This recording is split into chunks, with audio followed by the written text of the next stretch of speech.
안녕하세요. 오늘도 사연 살롱을 찾아주셔서 감사합니다. 저는 결혼 8년차 두 아이를 키우는 평범한 주부입니다.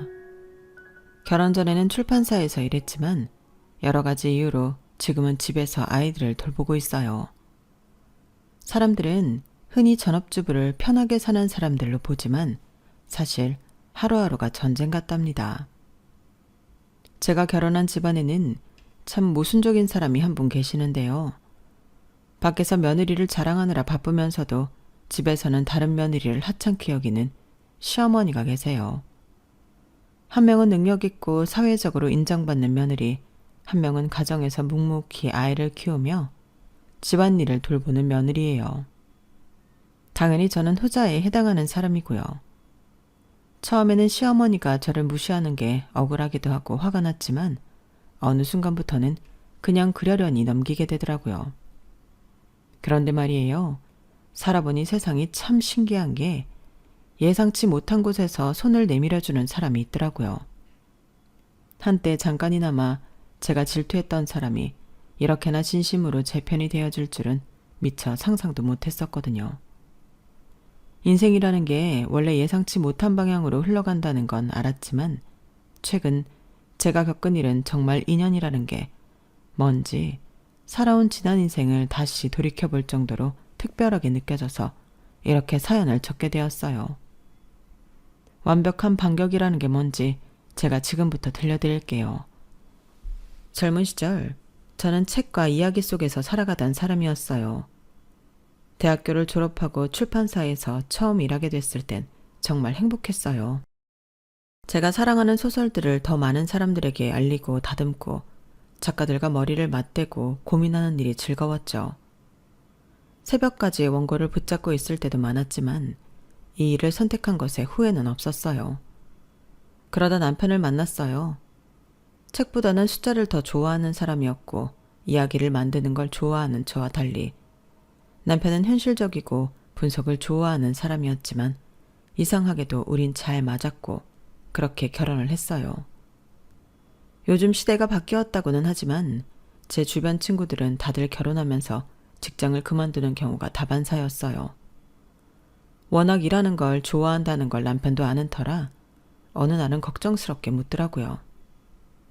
당신은 일 계속할 수 있겠어? 그럼 난 일이 좋아. 그리고 결혼한다고 내 꿈을 포기할 생각은 없어. 나도 당신이 그랬으면 좋겠어. 앞으로 우리 삶이 많이 달라지겠지만 당신도 당신 하고 싶은 걸 하면서 살아야지. 신혼 때만 해도 우리는 결혼과 일이 함께 갈 수 있다고 굳게 믿었어요. 시간이 지나 첫 아이가 생겼어요. 뱃속에 아이를 품고 지내는 10달 동안에도 나는 이 일을 계속할 거야 라고 몇 번이나 다짐했는지 몰라요. 그런데 막상 아이가 태어나자 각오했던 것보다 더 힘들더라고요. 아무리 제 자식이라지만 말 한마디 통하지 않는 어린 아이를 돌보는 일은 정말 버거웠어요. 몸이 힘든 만큼 정신도 지쳐갔죠. 남편 역시 아이에게 절절매는 저를 보면서 걱정을 많이 하더라고요. 정말 괜찮겠어?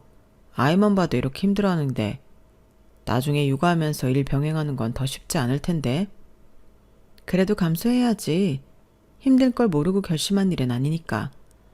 알았어. 나도 최대한 도울게. 우리 같이 잘해보자.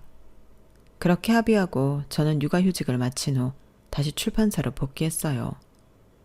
낮에는 친정 부모님의 도움을 받고 저녁에 퇴근하고는 저나 남편이 야근 없는 날 돌아가며 아이를 돌봤죠.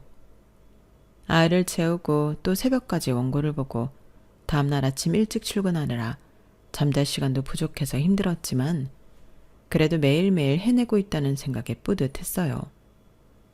내가 내 인생을 선택해서 살아가고 있다는 느낌이 참 좋더라고요. 하지만 결혼이 삶을 바꾸는 게 아니라는 우리 부부의 믿음은 틀렸던 걸지도 모르겠어요.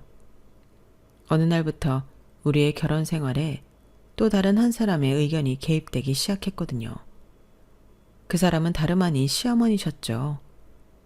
하루는 퇴근하고 집에 돌아왔더니 시어머니가 와 계셨어요.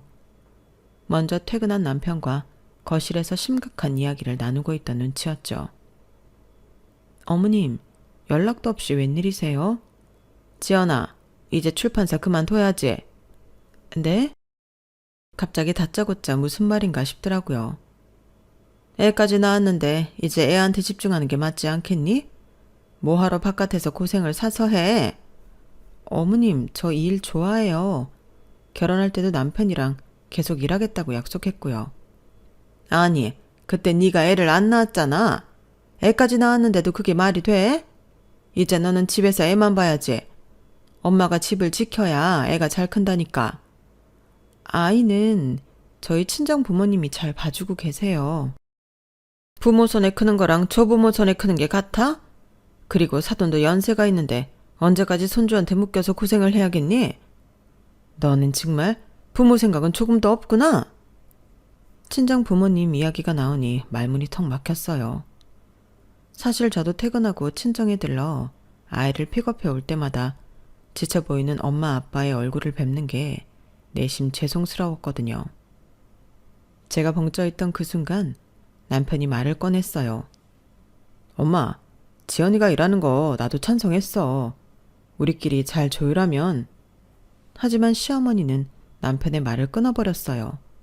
야, 넌 지금 애 키우는 게 장난 같아? 네 아내가 집 나가서 바쁘게 일하면 애는 누가 보는데? 돈이 아쉬운 것도 아니고 네가 벌어다 주면 되는 거 아니야? 남편마저 말문이 막힌 사이 시어머니가 저를 보며 결정타를 날렸어요. 지연아, 넌 이제 출판사 같은 데서 굴러다닐 필요 없어. 너는 우리 집 며느리야. 이제 집에서 애 키워. 우리 손주, 이 어린 나이에 부모 품 떠나 있는 꼴 더는 안쓰러워서 못 보겠다. 어머님, 굴러다니다뇨. 전 뭔가 말하려던 순간 남편이 제 어깨를 붙잡았어요. 여보, 우리가 조금만 더 생각해보자. 남편이 말리는 바람에 더 이상 이야기를 이어갈 수 없었어요. 그날 이후 시어머니는 툭 하면 저한테 전화를 걸어 애는 잘 보고 있니? 회사에 있으면 애가 불안해할 텐데? 같은 말을 하셨고 남편은 점점 엄마 말도 틀린 건 아니잖아 라는 말을 하기 시작했어요. 그리고 저는 점점 지쳐갔어요.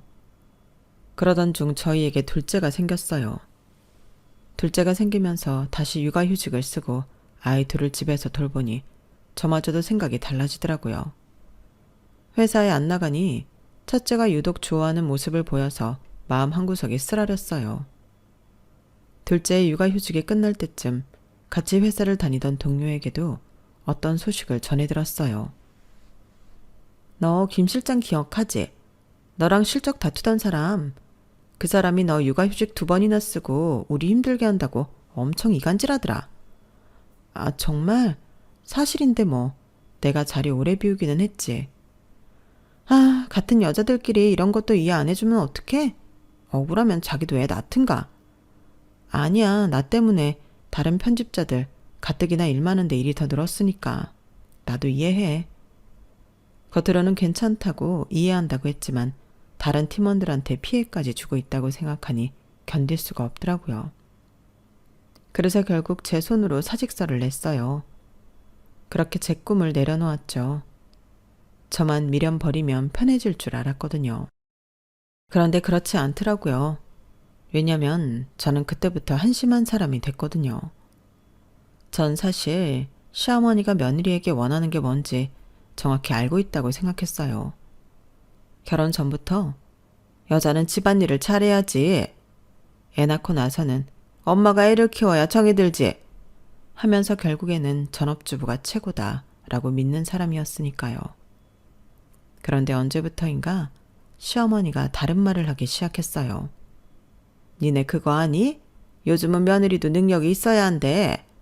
맞벌이 안 하면 시대에 뒤처진다더라. 우리 둘째는 좋은 여자 만나야 할 텐데.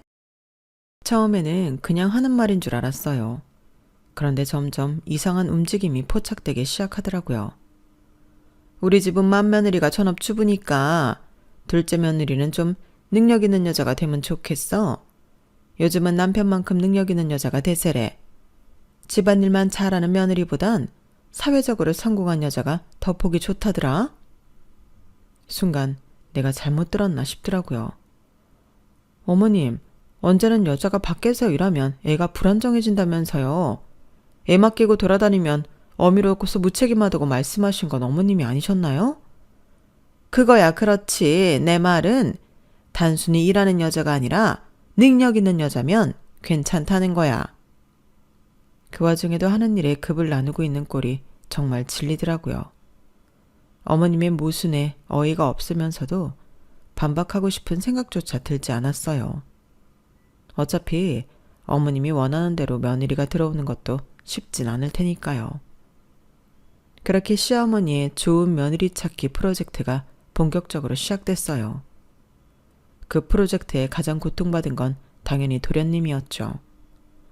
어머님은 총인맥을 통해 도련님을 각종 선자리에 내몰기 시작했어요. 엄마, 진짜 그만 좀 해요. 결혼은 내가 알아서 좋은 사람 만나면 그때 할게요. 그래, 엄마. 지은이도 자기가 좋아하는 사람이랑 결혼해야지. 그렇게 조건만 보고 선만 많이 본다고 인연이 생기는 게 아니잖아요. 어머님과 두 아들이 늘 싸우는 걸 지켜보며 어이가 없긴 했지만 그래도 남의 일이다 싶어서 그냥 지켜보기만 했어요. 그런데 그 일이 곧 제 인생에도 영향을 미치게 될 줄은 몰랐죠. 왜냐하면 그 능력 있는 며느리가 정말로 우리 집에 들어오게 됐거든요. 솔직히 말하면 그날 저는 좀 위축되어 있었어요. 시어머니가 그동안 요즘은 능력 있는 여자가 최고라는 말을 밑버릇처럼 하다 보니 저도 모르게 그런 분위기에 눌렸던 거죠. 이미 전업주부로 산 지 몇 년이 흘렀고 주부로서의 삶이 너무나 익숙해졌으니까요.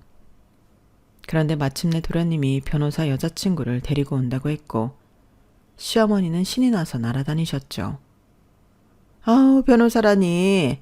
이런 며느리 얻기 쉽지 않은데 지은이가 드디어 제대로 된 여자를 만나왔네. 그날 아침부터 시어머니는 상다리가 부러지도록 음식을 했어요. 아니, 저도 끌려가서 같이 했다고 하는 게 맞겠네요. 첫째야, 너도 가만히 있지 말고 도와야지. 우리 집에 이런 귀한 손님이 오시는데. 제가 결혼했을 때는 요즘 애들은 반찬 한두 가지만 있어도 잘 먹지? 라면서 대충 상을 차려주시더니 그날은 거의 제사상을 차릴 기세였어요. 벌써부터 비교되는 대우에 솔직히 좀 짜증이 났어요. 하지만 집안에 새로운 가족이 될 사람이 들어오는 첫 만남부터 분위기를 망치고 싶진 않았으니 그냥 묵묵히 요리를 했죠. 상다리가 휘어져라 맛있는 음식들이 식탁 위를 채울 때쯤 동서가 도착했어요. 첫인상은 단정하고 깔끔했어요. 긴 생머리를 가지런히 묶었고 달색의 단정한 원피스에 작은 가방, 딱 봐도 무언가를 허투루 하는 사람 같지 않았어요. 말 한마디 한마디가 조리 있고 자신감이 넘치면서도 털털하고 사교성도 좋아 보였죠. 솔직히 제가 봐도 너무 괜찮아 보이는 사람이었어요. 그런데 문제는 시어머니가 너무 유난스럽게 좋아하셨다는 거였죠. 아, 내가 변호사를 법정 드라마에서나 봤지 이렇게 가까이서 보는 건 처음이네. 세상에 어쩜 이렇게 사람이 귀티가 날까. 우리 지훈이가 사람 하나는 진짜 잘 봤네. 아가야, 너는 우리 집의 복덩이다, 복덩이. 저는 한 번도 들어본 적이 없는 말들이 시어머니 입에서 쏟아져 나왔어요. 평소와는 달리 환하게 웃는 얼굴로 반찬까지 살뜰히 챙겨주는 시어머니의 눈빛에는 제발 우리 며느리가 되어줘 하는 간절함까지 보였어요. 그 모습을 보고 있자니 이제부터 내 인생은 더 지옥이 되겠구나 싶더라고요. 오늘 지훈이 여자친구 어땠어? 좋아 보이더라. 똑똑하고 예의 바르고. 그치? 엄마도 엄청 좋아하시던데? 어머님이 꿈꾸던 며느리 딱 그대로더라. 근데 당신은 표정이 왜 이렇게 안 좋아? 아니야. 그냥 이제부터 진짜 힘들어지겠구나 싶어서. 에이, 그런 생각 하지 마. 당신은 떳떳하잖아. 엄마가 혼자 생각이 바뀐 것 뿐이지. 당신도 엄마가 원하던 며느리였는데 그건 그때고 지금은 지금이라고 생각하실 뿐이야. 됐어. 나는 그냥 내 나름대로 최선을 다하면 돼. 그럼 언젠가 어머님도 알아주시겠지. 그래 여보, 우린 너무 신경 쓰지 말자. 우리대로 행복하게 지내면 되지. 남편과는 그렇게 대화를 마무리 지었어요. 하지만 역시나 제 예감은 틀리지 않았더라고요. 동서가 도련님과 결혼하기 전까지만 해도 시어머니는 별다른 티를 내지 않으셨어요. 하지만 결혼을 하고 나니 본격적으로 차별이 시작됐죠. 동서가 결혼한 지 한 달 정도 됐을 때였어요. 가족끼리 다 같이 저녁을 먹기로 한 날이었어요. 시어머니는 평소보다 더 신경을 써서 음식을 준비하셨죠. 아니, 정확히 말하면 동서가 좋아하는 음식을 준비하셨어요. 시댁에 도착하니 저희가 먼저 도착했더라고요. 어머님은 혼자서 주방을 바쁘게 오가고 계셨고요. 엄마, 지훈이네는 어디쯤이래요? 걔네는 식사 시간 맞춰서 오기로 했다. 일도 고되고 힘들 텐데 와서 딱 밥만 먹으라고? 그럼 이 많은 걸 혼자 하시게요? 뭘 또 이렇게 많이 했어요? 든든히 먹여야지. 우리 집에 귀한 사람이 들어왔잖니. 얘 첫째야, 너는 이리 와서 나 좀 돕거라. 혼자 하려니 영 허리도 아프고 팔목도 아프고. 엄마, 제가 도울게요. 뭐? 됐어. 남자가 무슨 부엌에 들어와? 넌 저리 가 있어.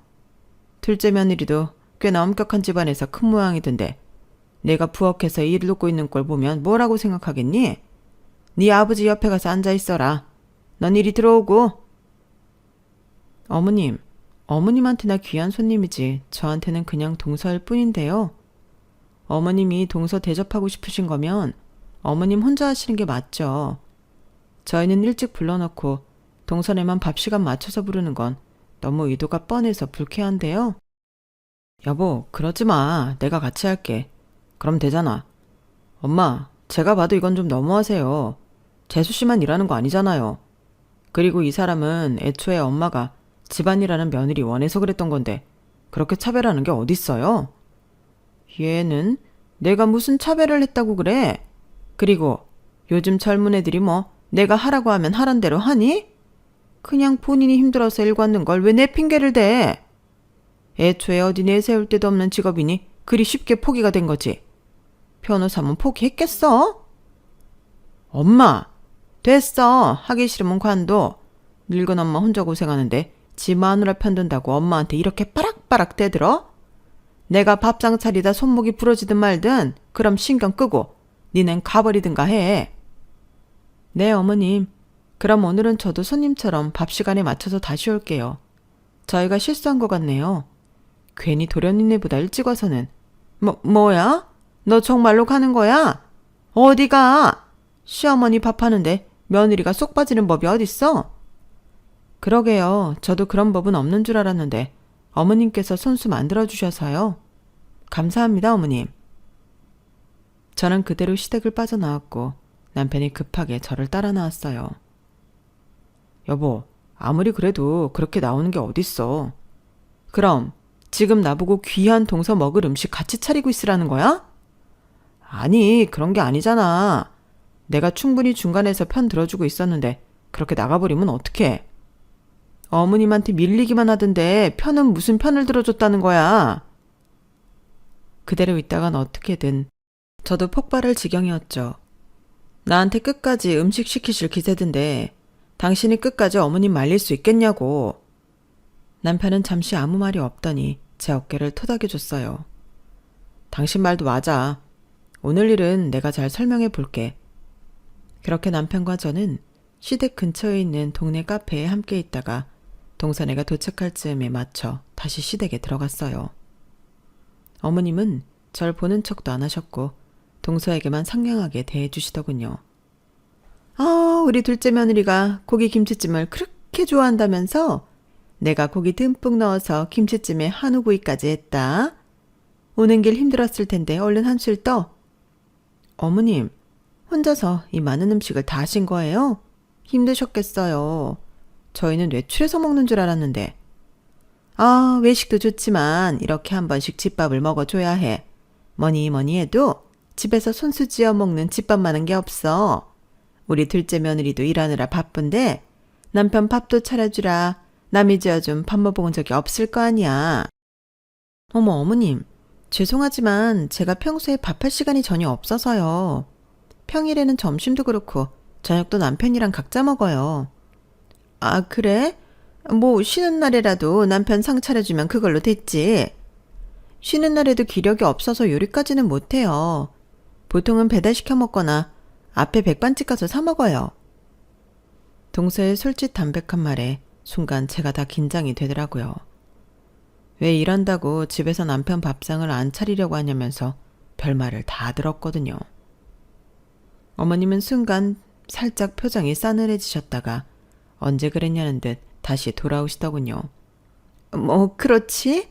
요즘은 여자들도 일하는데 그렇게 일방적으로 남편 밥상 차리라고만 할 수는 없지. 나도 이해해. 시대를 따라가야지. 나름 변호사 며느리라고 참는 모양이었는데 그 모습도 정말 꼴보기 싫더라고요. 그뿐만이 아니었어요. 밥 먹는 내내 음식하는 어떠냐, 또 어떤 음식을 좋아하냐, 둘이 그렇게 못 챙겨 먹는 줄 알았으면 내가 더 집밥을 많이 해줄 걸 그랬다는 둥.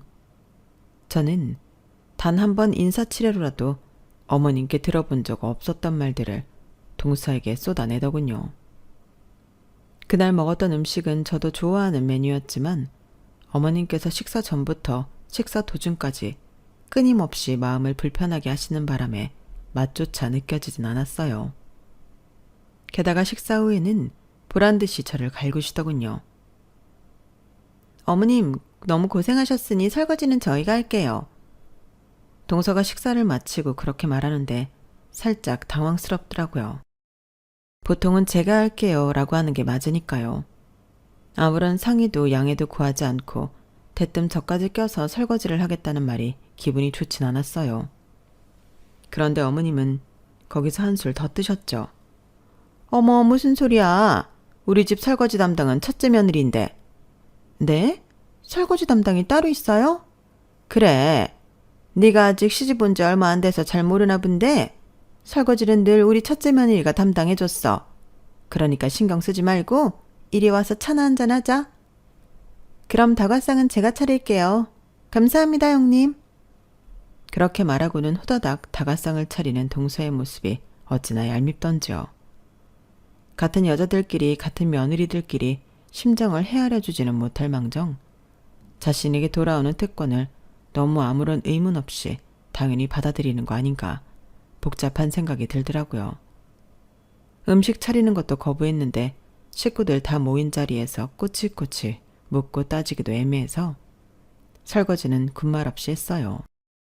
어머님께서 음식을 힘들게 차려주신 건 사실이니 얻어먹은 도리로 당연히 이건 해야겠다 싶었지만 어머님과 동서가 쿵짝이 잘 맞아 보이는 모습에 괜히 억울한 마음이 생겼어요. 형님, 얼른 오세요. 예, 여기 인원이 몇인데 설거지 저거 다 하고 오려면 시간 꽤 걸려. 일단 우리부터 먹자. 차 식는다? 아, 그러면 형님, 제가 남은 거 할 테니까 먼저 와서 드실래요? 아, 얘가 왜 이리 착해. 신경 쓰지 말래도. 오려고 하는 동서를 자꾸만 시어머니가 끌어안치는 것 같더라고요. 와, 우리 엄마 최고네. 며느리를 이렇게 신경 써주는 어머니가 어딨어? 최고다, 우리 엄마. 아주 화목한 집안이라도 된 것 마냥 도련님까지 한술 더 뜨더라고요. 그럼 나는 이 집안의 며느리가 아니면 뭔지 되묻고 싶더라고요. 그렇게 속으로 혼자 화를 시키며 설거지를 다 하고 나중에서야 자리에 합류했어요. 자리에 앉은 지 얼마 안 돼서 하루 종일 가시방석 같은 시댁 모임은 금방 끝이 났어요. 딱히 거기 껴서 하하호호 하고 싶은 생각도 없었지만 타이밍이 참 기분이 묘하더라고요. 그날 동서에 대한 제 이미지도 조금 달라졌던 것 같아요. 그렇게 안 봤는데 알고 보면 은근 여우과인가? 괜히 별 생각이 다 들었거든요. 그날 이후 어머님은 어떻게든 저와 동서를 차별하려고 벼르고 있었던 사람처럼 구셨어요. 하루는 어머님께서 직접 김장을 하셨다며 저희에게 나눠주시는데 동서네는 엄청 큰 통에 여러 포기를 담아주시고 저희는 작은 통에 담아주시더라고요. 너무 대놓고 차별을 하시니 황당해서 말문이 막히는 와중에 동서도 이상하다고 생각했는지 어머님께 묻더군요. 어머님, 그런데 김치통 크기가 너무 차이가 나서요. 같은 크기가 없으셔서 그런 거죠? 같은 크기 김치통이야 있지. 근데 김치 양은 정해져 있는데 나누려고 하니까 이렇게 됐다. 어차피 너는 바깥일 하느라 밥도 잘 못 챙겨 먹지 않니? 그럴 때 집에 김치라도 든든히 있으면 뭐든 쉽게 해먹을 수 있잖아. 저기는 가정주부 떡하니 있는데 뭐하러? 어머님, 오히려 가정주부가 요리할 일이 많으니까 김치가 더 많이 필요할 거예요. 저희는 집에서 밥 잘 먹지도 않아서 작은 통 저희 주셔도 돼요. 아우, 든든히 먹어야 한다니까 그러네. 중요한 일하면서 그렇게 끼니 대충 때우면 쓰나? 동서의 만류에도 불구하고 어머님은 기어이 저희 집에 작은 통을 안겨주셨죠. 남편 역시 불만 어린 얼굴이었지만 힘들게 김장을 한 건 어머님이니 이렇다 할 반박도 못하고 있었고 저도 마찬가지였어요. 그런데 집에 갈 때쯤 다들 인사를 나누고 헤어지려는데 동서가 저를 부르더라고요. 형님, 형님! 동서, 왜 그래? 이거 형님네가 가져가시고 그건 저희 주세요. 동서가 손에 들고 있는 건 어머님께 받은 큰 김치통이었어요. 아우, 아니야 동서. 어머님 뜻인데 따라야지. 그걸 우리가 어떻게 받아. 아니에요. 저희는 둘 다 이래서 정말 집에서 밥 해 먹을 일이 없어서 그래요. 오히려 짐이에요. 동서는 제 손에 들린 김치통을 뺏고 제게 큰 김치통을 들려주었어요. 저희는 이게만 충분해요. 형님이랑 아주버님이 더 맛있게 드셔주세요. 동서 정말 괜찮다니까. 동서는 허리 굽혀 인사를 하고는 손을 흔들며 사라졌어요. 순간 지난번 동서를 의심했던 게 좀 미안하게 느껴지더라고요. 처음 봤던 인상대로 착하고 예의 바른 사람이라는 느낌이 확 들었어요. 그래서 너무 동서에 대해 마음을 닫지 말고 지켜봐야겠다 싶었죠. 그러다 동서와 친해지게 된 사건이 있었어요. 명절이와 시부모님께 준비한 명절 선물을 드리는 시간이었어요. 선물을 드리고 화기애애한 분위기 속에 어머님께서 잠시 안방에 다녀오시더니 포장된 선물을 2개 가져오시더라고요. 어머, 어머님, 이게 뭐예요? 뭐긴, 우리가 매번 받기만 하는 것 같아 미안해서 나도 선물을 준비해봤다. 아들들은 없고 우리 며느리들만. 정말요? 감사합니다, 어머님. 둘 다 선물 포장이 되어 있었는데 하나는 크고 하나는 작더라고요. 이젠 익숙해서 당연히 큰 게 동서 것이거니 생각했어요. 각자 2 사람에게 필요한 걸로 준비했으니까 마음에 들 거다. 한번 확인해 보렴. 그런 말씀까지 하니 내심 더 불안하더라고요. 동서와 제가 동시에 선물을 풀었는데 예상은 했지만 결과는 뻔했어요. 동서는 모 고급 화장품 브랜드의 스킨케어 세트였고 제가 받은 건 알록달록한 수세미 6종 세트였어요. 제 선물을 확인한 동서의 표정이 사색이 되더라고요. 어머님, 감사합니다. 그런데 형님 건 수세미 맞나요? 각자 필요한 걸로 선물했다고 했잖아. 너는 변호사니 사람 만날 일도 많고 법정에도 서야 하니 피부 케어가 얼마나 중요하겠니? 첫째 며느리는 주부니까 수세미 쓸 일이 많을 테고 내가 알아서 다 실용적인 걸로 준비했다. 게다가 넌 몰랐겠지만 우리 첫째네 안사돈께서 청소일을 하시거든. 너무 많으면 사돈께 좀 나눠드리렴. 사돈도 쓸 일 많으실 텐데 얼마나 좋아하시겠니? 그 말을 듣는 동서의 표정이 아직도 눈에 선명해요. 저보다도 더 놀라서 입을 떡 벌리고는 저를 쳐다보더라고요. 전 그때만 해도 동서가 저희 친정엄마께서 청소일을 하신다는 거에 놀란 줄 알고 다 체념한 상태였어요. 기이한 변호사분께서 청소일 하는 사람의 딸과 상종할 거라고는 생각 못했나 보다. 저도 어머님 때문에 자존감이 낮아졌는지 그렇게 삐뚤어진 생각밖에 못했어요. 그런데 시댁에서 나오는 길에 동서가 제 팔을 붙잡더라고요. 형님, 저 형님이랑 이야기 좀 하고 싶은데 잠깐 시간 좀 내주실 수 있어요? 그렇게 저희는 남편들에게 잠깐 기다려달라고 하고 근처 카페로 이동했어요. 동서는 잠시 머뭇거리더니 겨우 입을 떼더군요. 형님, 어머님이 저러시는데 화나지도 않으세요? 저렇게 형님 친정 어머니를 대놓고 무시하시고 매번 저랑 차별하시는데 괜찮으신 거냐고요? 뭐 당연히 안 괜찮지. 나도 괜찮아서 가만히 있는 건 아니야, 동서. 어머님한테 따져봤자 통할 리도 없으니 체념하고 사는 거지. 그래도 이건 정말 아닌 것 같아요. 도움 필요하시면 언제든 말씀하세요. 아까는 제가 나서고 싶어도 형님이 혹시나 싫어하실까봐 못 나섰어요. 고마워, 동서. 동서가 그렇게 생각할 줄은 몰랐어. 저는 직업 가지고 사람 차별하는 걸 세상에서 제일 싫어해요. 그런데 어머님께서 너무 아무렇지도 않게 그러셔서 정말 깜짝 놀랐어요. 그래서 아까 표정이 그랬구나. 나는 동서가 우리 친정 엄마가 청소일 한다고 해서 놀란 줄 알았어. 설마요. 그게 뭐 그리 놀랄 일이라고. 친정 엄마께서 원래는 고등학교 교사셨는데 왕따 당하던 집안 형편 안 좋은 학생 도와주다가 그 학생 괴롭히던 부잣집 애들 엄마한테 찢겨서 학교를 못 다니게 되셨어. 엄마가 그때 계속 학교를 다니셨으면 저렇게 무시하지 못하셨을 텐데. 날 무시하는 건 참아도 우리 엄마를 무시하는 발언은 나도 정말 욱했어. 평생 집에서 주부만 하셨던 분이 저러니까 더 기가 막히기도 하고. 정말요? 그런 일이 있으셨구나. 저도 어렸을 때 비슷한 일을 겪은 적이 있어서 너무 마음이 안 좋네요. 친정어머니께서는 어디 지역 학교에 다니셨어요? 아, 내가 어릴 때는 잠깐 수원에 살았었거든. 그쪽에서 다니셨어. 수원이요? 혹시 여고에 다니셨을까요? 어머, 맞아. 어떻게 알았어? 혹시 어머님 성함이 예자 선자야. 친정엄마의 성함을 들은 동서의 눈이 커졌어요. 왜 그래, 동서? 설마 우리 엄마를 알아? 어머님께서 도와주셨던 학생이 저예요, 형님. 뭐라고? 듣고 보니까 정말 형님께서 선생님 젊은 시절이랑 꼭 닮으셨어요. 헉, 세상에, 왜 생각도 못했을까요? 정말이야? 동서가 그 공부 잘하고 착했다던, 엄마가 도와줘서 무사히 졸업하고 법대 갔다던 그때 그 학생이야? 맞아요.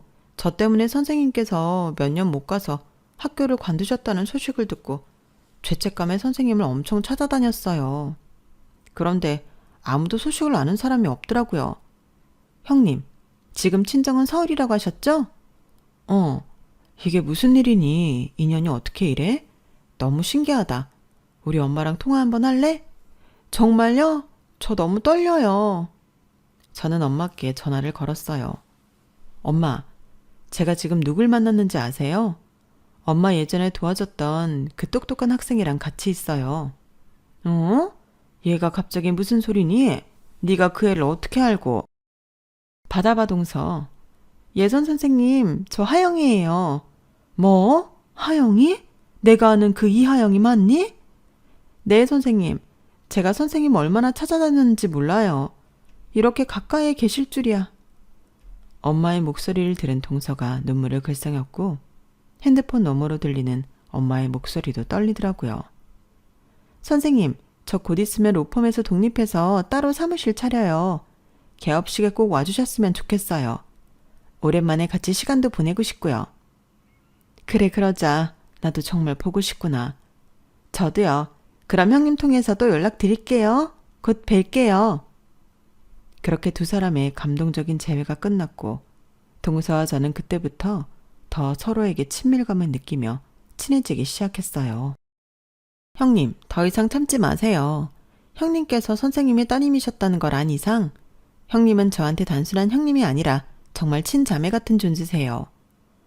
아니야, 동서. 너무 그러지 마. 괜히 집안 시끄러워질라. 우리 둘 중에 한 사람이라도 편하면 됐지. 제가 어떻게 편할 수가 있겠어요. 딱 봐도 어머님이 저렇게 불편하게 하시는데. 그래도 날 봐서라도 가만히 있어줘. 나는 동서가 이렇게 내 편 들어주고 화내주는 것만 봐도 든든하고 속이 시원해. 동서는 완전한 제 편이 되어줬어요. 본인이 더 대접받는 상황에서도 부당함에 대해 얘기했죠. 어머님께서도 동서의 그런 태도에 조금 당황하긴 했지만 그렇다고 저희 둘의 차별을 멈추지는 않으셨어요. 그러다 드디어 동서의 변호사 사무실 개업식 날이 다가왔어요. 첫날은 천안일이만큼 가족들만 불러서 축하 파티를 하기로 했는데 동서가 그러더라고요. 형님, 제가 선생님께도 연락드렸어요. 가족끼리 모이는 자리니까 오셔도 괜찮을 것 같아서요. 아, 엄마한테 들었어. 시어머니 때문에 말릴까 싶었는데 설마 별일은 없겠지? 네? 설마요. 별일 있으면 제가 가만히 안 있을 거예요. 동서도 참, 동서라도 그냥 조용히 묻어 가라니깐. 제가 억울한 사람 안 만들려고 변호사 된 건데 무슨 말씀이세요? 그 배경에 선생님이 계셨고요. 그래, 알았어.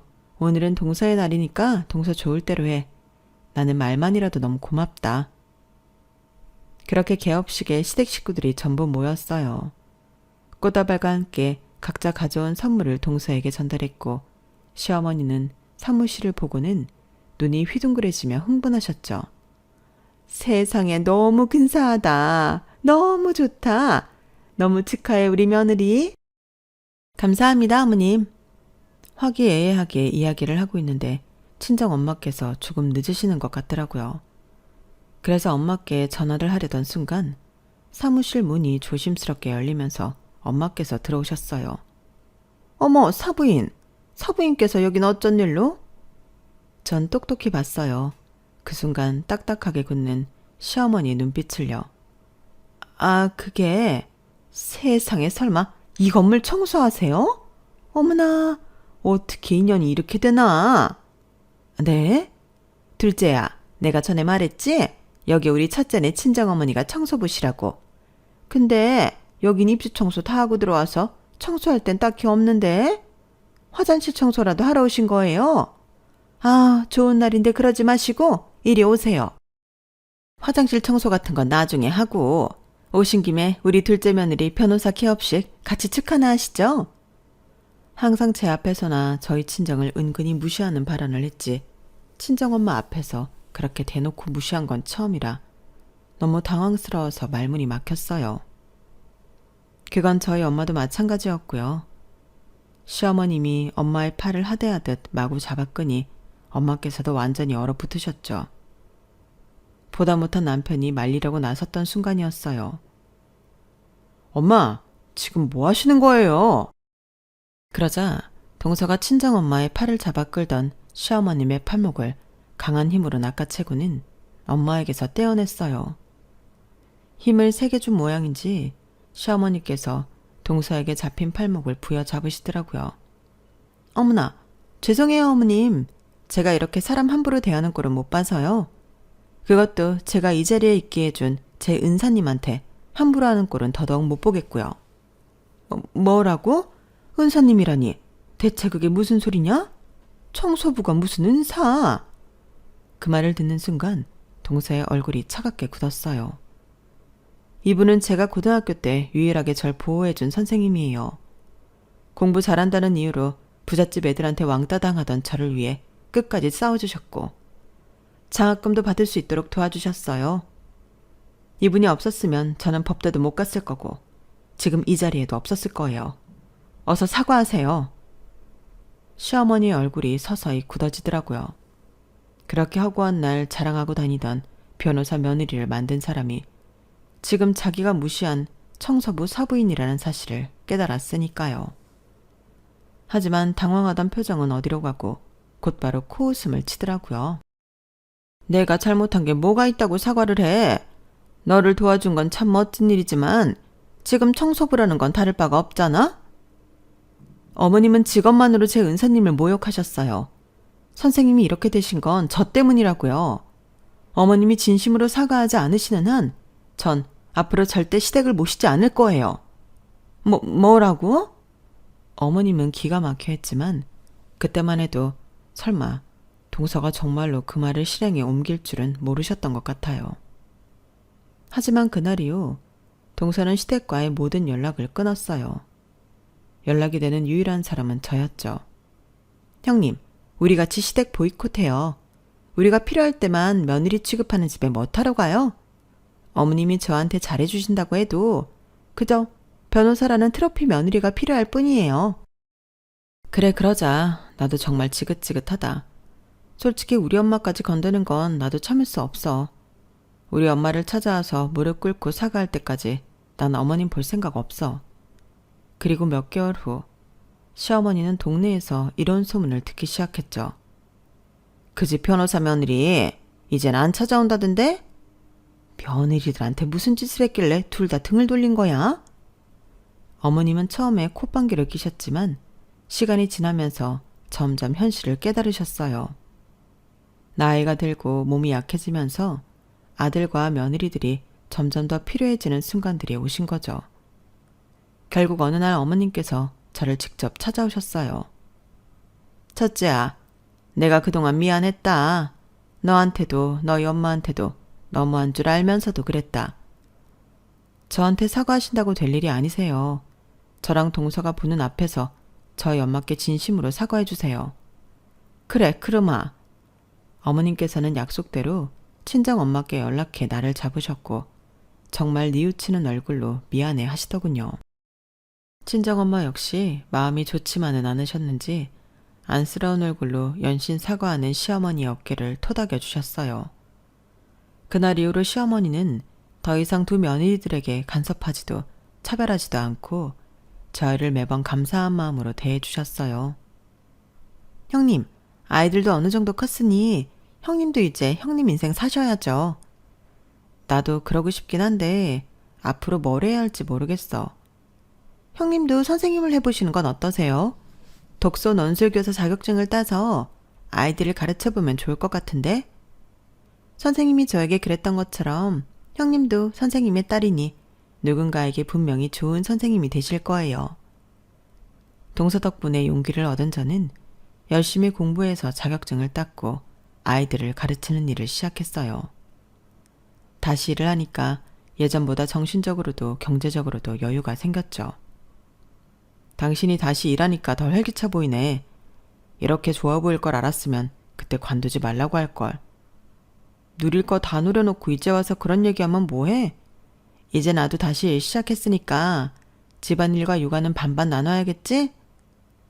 남편도 긴 결혼 생활 동안 깨달은 게 있었는지 군말 없이 가사일도 나눠서 하기 시작했어요. 그리고 저는 엄마가 동서의 삶을 바꿔준 것처럼 동서를 통해 제2의 인생을 살게 되었어요. 늘 이야기 속 주인공들의 이야기를 편집했던 제가 이제는 직접 주인공이 되어 제 인생을 새로 편집하게 될 줄은 몰랐어요. 내 인생이 변할 수 있을까 늘 막막했던 날들 끝에 저는 결국 그 답을 얻었어요. 누구든 곁에 나의 행복을 진심으로 응원해주는 한 사람만 있다면 인생을 바꿀 수 있다는 걸요. 제 이야기는 여기까지입니다. 들어주셔서 감사해요. 다들 건강하시고 무엇보다 행복하세요. 여러분, 사연 댓글에 응원과 현명한 조언 부탁드려요. 좋아요와 구독은 저에게 큰 힘이 됩니다. 오늘도 좋은 일 가득하세요.